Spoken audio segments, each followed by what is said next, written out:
everyone, so this is my assignment 8 of Microsoft Excel. First, on a new workbook, type in the text and numbers in the same cells as shown as below. Next is in cell D2, create a formula to calculate the cost using the following information.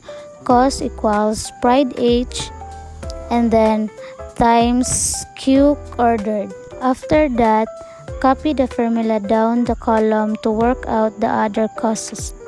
In cell E2, create a formula to calculate the discount using the following information. Discount equals 7% of cost, close open parentheses, equal 7% times cost cell. After that, copy the formula down the column to work out the other discounts. In cell F2, create a formula to calculate the final cost using the following information. Final cost equal cost minus discount. Copy the formula down the column to work out the other final costs.